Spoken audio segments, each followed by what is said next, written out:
Assalamualaikum warahmatullahi wabarakatuh. Perkenalkan, nama saya Silviana Nuraini, NIM 2340110052 dari kelas BKIB. Nah, di sini saya akan membahas mengenai konseling. Sebelumnya, teman-teman tahu nggak apa itu konseling? Pengertian dasar konseling. Konseling adalah proses bantuan yang dilakukan oleh seorang profesional atau konselor kepada individu atau kelompok dalam mengatasi masalah pribadi, emosional, sosial, atau akademik. Tujuan utama dari konseling adalah membantu individu untuk mencapai kesejahteraan psikologis dan pengembangan pribadi yang optimal. Konseling melibatkan interaksi antara konselor dan klien, di mana konselor menggunakan pendekatan dan teknik tertentu untuk membantu klien memahami masalah mereka dan mencapai perubahan positif dalam hidup mereka. Nah, sekarang membahas tentang urgensi konseling. Konseling memiliki urgensi yang penting dalam membantu individu mengatasi masalah dan kesulitan yang mereka hadapi. Beberapa alasan mengapa konseling menjadi hal penting adalah: yang pertama, dukungan emosional. Konseling memberikan dukungan emosional yang sangat dibutuhkan bagi individu yang sedang mengalami stres, kecemasan, atau depresi. Konselor dapat membantu individu untuk mengelola emosi mereka dan memberikan dukungan yang positif. Yang kedua, pemecahan masalah. Konseling membantu individu dalam mengidentifikasi dan memecahkan masalah yang mereka hadapi. Konselor membantu individu untuk melihat masalah dari sudut pandang yang berbeda dan mengembangkan strategi untuk mengatasinya. Yang ketiga, pengembangan pribadi. Konseling dapat membantu individu dalam pengembangan pribadi dan pertumbuhan. Konselor membantu individu mengenali kekuatan dan potensi mereka, serta membantu mereka mencapai tujuan yang lebih baik dalam kehidupan. Fungsi dari konseling meliputi: yang pertama, untuk memberikan dukungan emosional dan pemahaman kepada individu yang mengalami stres, kecemasan, atau depresi. Yang kedua, membantu individu mengidentifikasi dan memecahkan masalah yang mereka hadapi. Yang ketiga, membantu individu untuk mengembangkan strategi dan keterampilan untuk mengatasi masalah. Yang keempat, membantu individu untuk mengenali dan mengembangkan potensi diri mereka. Yang kelima, membantu individu dalam mengambil keputusan yang tepat dan mencapai tujuan yang diinginkan. Konseling dengan layanan lainnya. Konseling dapat bekerja sama dengan berbagai layanan lainnya untuk memberikan dukungan yang komprehensif kepada individu. Beberapa contoh layanan yang bekerja sama dengan konseling adalah: yang pertama, psikoterapi. Konseling dapat bekerja sama dengan psikoterapi untuk memberikan dukungan terapeutik yang lebih mendalam kepada individu dengan masalah psikologis yang kompleks. Yang kedua, kesehatan mental. Konseling dapat bekerja sama dengan layanan kesehatan mental untuk memberikan perawatan dan dukungan bagi individu dengan masalah kesehatan mental. Yang ketiga, pendidikan. Konseling dapat bekerja sama dengan lembaga pendidikan untuk memberikan konseling akademik kepada siswa dan membantu mereka dalam pengembangan karir. Yang keempat, layanan sosial. Konseling dapat bekerja sama dengan layanan sosial untuk memberikan dukungan kepada individu dalam mengatasi masalah sosial dan mendapatkan akses ke sumber daya yang dibutuhkan. Nah, landasan filosofis konseling adalah: landasan filosofis konseling melibatkan berbagai teori pandangan tentang manusia, kehidupan, dan masalah psikologis. Beberapa pendekatan filosofis yang relevan dalam konseling yakni: yang pertama, humanistik. Pendekatan humanistik menekankan pada pengembangan pribadi, kemandirian, dan pertumbuhan manusia. Pendekatan ini melibatkan individu sebagai makhluk yang memiliki potensi untuk mencapai kesejahteraan dan pengembangan diri yang optimal. Yang kedua, eksistensial. Pendekatan eksistensial menekankan pada kebebasan, tanggung jawab, dan pencarian makna hidup. Pendekatan ini fokus pada pemahaman individu tentang eksistensi mereka dan bagaimana mereka dapat mengatasi tantangan hidup. Ke materi selanjutnya, yakni latar belakang dan perkembangan konseling. Latar belakang konseling. Konseling sebagai praktik bantuan psikologis memiliki latar belakang yang panjang dan bervariasi di berbagai budaya dan masyarakat.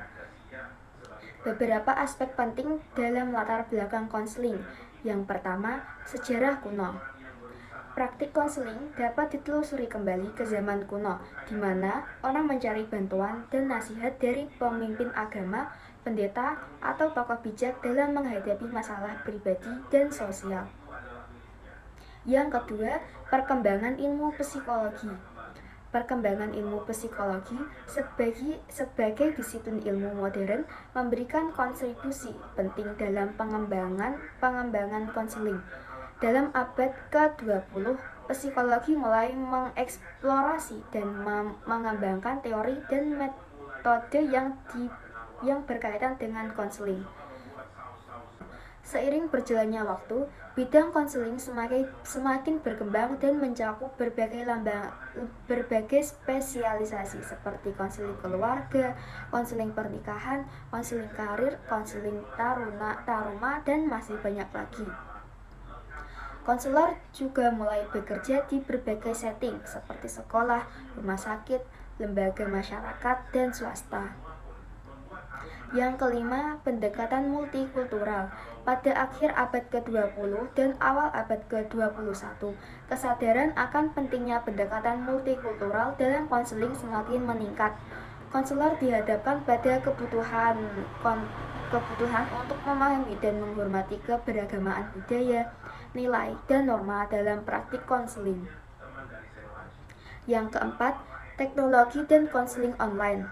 Perkembangan teknologi juga telah membawa dampak pada praktik konseling. Konseling online atau konseling jarak jauh menjadi semakin umum, memungkinkan individu untuk mendapatkan bantuan konseling melalui telepon, video call, atau pesan teks. Sekarang kita akan membahas asas dan prinsip konseling. Asas dan prinsip konseling adalah panduan etis yang mengatur praktik konseling. Mereka memberikan kerangka kerja yang penting bagi konselor dalam menjalankan pekerjaan mereka. Berikut adalah beberapa asas dan prinsip dari konseling yang umum. Yang pertama, kepercayaan dan keberhasilan. Konselor harus membangun hubungan kepercayaan klien dengan mereka. Mereka harus menjaga kerahasiaan informasi yang dibagikan oleh klien, kecuali dalam situasi yang mengancam keselamatan klien atau orang lain. Yang kedua, otonomi dan harga diri. Konseling harus menghormati otonomi dan harga diri klien. Mereka harus memberikan kebebasan kepada klien untuk membuat keputusan mereka sendiri dan menghormati nilai-nilai keyakinan dan preferensi klien. Yang ketiga, non-diskriminasi dan keadilan. Konselor harus menghormati keragaman dan memperlakukan semua klien dengan adil dan tanpa diskriminasi. Mereka harus menghindari prasangka dan memastikan bahwa layanan konseling tersedia untuk semua orang tanpa memandang ras, agama, gender, orientasi seksual, dan atau latar belakang budaya. Yang keempat, kompetensi dan profesionalisme. Konselor harus mempertahankan tingkat kompetensi yang tinggi dalam praktik konseling mereka. Mereka harus terus meningkatkan pengetahuan dan keterampilan mereka melalui pelatihan dan pengembangan profesional. Konselor juga harus menjaga standar etika dan profesionalisme yang tinggi. Yang kelima, konseling yang berpusat pada klien. Konselor harus menjadikan klien sebagai fokus utama dalam praktik konseling. Mereka harus mendengarkan dengan empati, menghargai perspektif klien, dan bekerja sama dengan klien untuk mencapai tujuan konseling. Yang keenam, batasan kompetensi.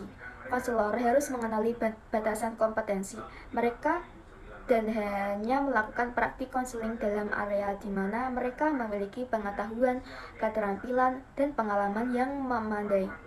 Mereka harus merujuk klien ke konselor lain jika masalah klien berada di luar bidang kompetensi mereka. Yang ketujuh, evaluasi dan pengembangan. Konselor harus melakukan evaluasi terus-menerus terhadap efektivitas intervensi konseling mereka. Mereka harus terbuka terhadap umpan balik dari klien dan terus-menerus mengembangkan diri untuk meningkatkan praktik mereka. Pembahasan terakhir yakni jenis layanan dan pendukung konseling. Yang pertama, konseling individual.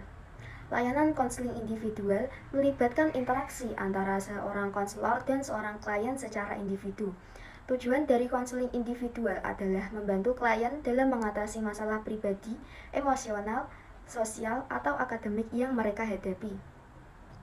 Yang kedua, konseling kelompok. Layanan konseling kelompok melibatkan interaksi antara seorang konselor dan sekelompok individu yang memiliki masalah atau kekhawatiran yang serupa. Konseling kelompok dapat memberikan dukungan sosial, pengembangan keterampilan interpersonal, dan pengalaman belajar dari orang lain dalam situasi yang serupa. Yang ketiga, konseling keluarga. Layanan konseling keluarga melibatkan interaksi antara seorang konselor dan anggota keluarga yang terlibat dalam konflik atau masalah hubungan. Konseling keluarga bertujuan untuk meningkatkan komunikasi, memperbaiki hubungan, dan membantu keluarga dalam mengatasi masalah yang mereka hadapi. Yang keempat, konseling pernikahan. Layanan konseling pernikahan melibatkan interaksi antara seorang konselor dan pasangan yang menghadapi masalah atau ketegangan dalam hubungan pernikahan mereka. Konseling pernikahan bertujuan untuk meningkatkan komunikasi, memperbaiki hubungan, dan membantu pasangan dalam mengatasi konflik dan kesulitan dalam pernikahan mereka. Nah, sekarang ganti ke pendukung konseling. Selain layanan konseling, ada juga berbagai pendukung yang dapat membantu proses konseling. Antara lain, yang pertama, supervisi konseling. Supervisi konseling melibatkan pengawasan dan bimbingan oleh seorang konselor yang lebih berpengalaman kepada konselor yang sedang berlatih. Konseling ini membantu konselor dalam meningkatkan keterampilan mereka, memperoleh wawasan baru, dan memastikan praktik mereka sesuai dengan standar etika dan profesional. Yang kedua, konseling pair. Konseling pair melibatkan dukungan dan bimbingan antara individu yang memiliki pengalaman dan masalah yang serupa. Ini dapat berupa kelompok dukungan atau pertemuan suatu lawan atau antara individu yang berbagai pengalaman dan memberikan dukungan emosional. Yang ketiga, layanan rujukan. Layanan rujukan adalah sumber informasi dan arahan untuk individu yang membutuhkan bantuan konseling. Ini dapat mencakup daftar konselor yang berkualifikasi, fasilitas kesehatan mental, atau organisasi yang menyediakan layanan konseling. Yang keempat, sumber daya pendidikan. Sumber daya pendidikan seperti buku, artikel, panduan, dan materi online dapat memberikan informasi dan wawasan tambahan kepada individu yang tertarik dengan topik konseling atau ingin memperdalam pemahaman mereka tentang masalah tertentu. Keterampilan konseling. Keterampilan konseling adalah kemampuan yang penting bagi seorang konselor untuk membantu individu dalam menjalani proses konseling. Beberapa keterampilan konseling yang penting meliputi: yang pertama, empati, yakni kemampuan untuk memahami diri dan merasakan emosi dan pengalaman klien dengan empati. Yang kedua, mendengarkan aktif, kemampuan untuk mendengarkan dengan penuh perhatian dan memahami apa yang dikatakan oleh klien. Yang ketiga, komunikasi efektif, kemampuan untuk berkomunikasi dengan jelas, terbuka, dan efektif dengan klien. Yang keempat, pemahaman nonverbal, yakni kemampuan untuk membaca dan memahami ekspresi wajah, bahasa tubuh, dan isyarat nonverbal klien. Yang kelima, kemampuan bertanya, kemampuan untuk menunjukkan pertanyaan yang relevan dan membantu klien dalam mengalami pemahaman dan solusi. Yang keenam, pengelolaan waktu. Kemampuan untuk mengelola waktu dengan efisien dalam sesi konseling. Yang ketujuh, pemecahan masalah, yakni kemampuan untuk membantu klien dalam mengidentifikasi masalah, mengembangkan strategi, dan mencapai solusi yang efektif. Yang kedelapan, kesadaran budaya. Kemampuan untuk menyadari dan menghormati perbedaan budaya dalam praktik konseling. Sekian materi yang bisa saya sampaikan.